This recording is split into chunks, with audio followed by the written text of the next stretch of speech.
Is Purgatory Real? Exploring the deep theological arguments for and against this controversial doctrine.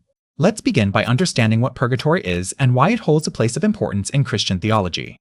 Purgatory is often described as an intermediate state after death where souls undergo purification before entering heaven.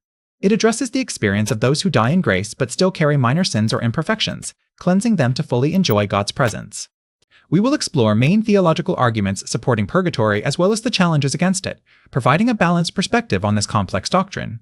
Let's travel back in time to trace the origins of purgatory. Roots are found in early Christian and Jewish traditions, including the Book of 2 Maccabees, which mentions prayers for the dead implying purification after death.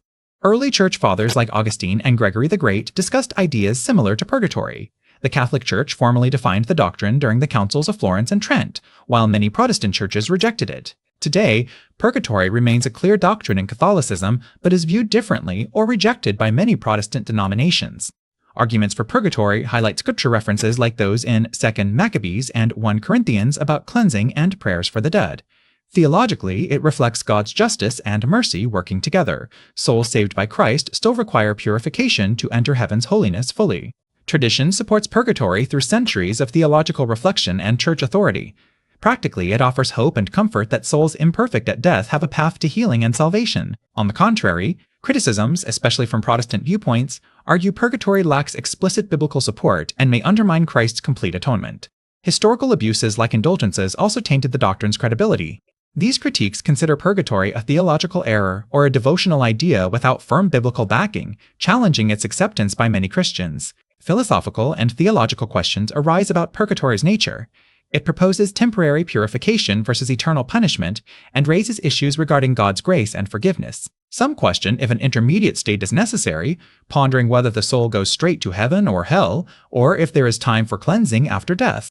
Clarifying purgatory in theology, it is a loving purification process for those already saved, emphasizing growth rather than punishment. The doctrine developed through prayer, scripture study, and reflection on God's justice and mercy. Purgatory fits within salvation by Christ's grace and does not compete with his sacrifice, but completes the soul's transformation. Modern theological views explore purgatory less literally, seeing it as a spiritual state. Ecumenical dialogues seek common ground recognizing the need for God's cleansing holiness after death despite different descriptions. Is purgatory real? It depends on interpretation. For many Catholics, it balances God's justice and mercy. For others, it is unnecessary or problematic. Thinking about purgatory invites reflection on life, death, and what follows. Whether accepted or not, exploring purgatory challenges us to live pure lives and trust in God's perfect love and grace. Nurturing a personal relationship with God is at the heart of true faith.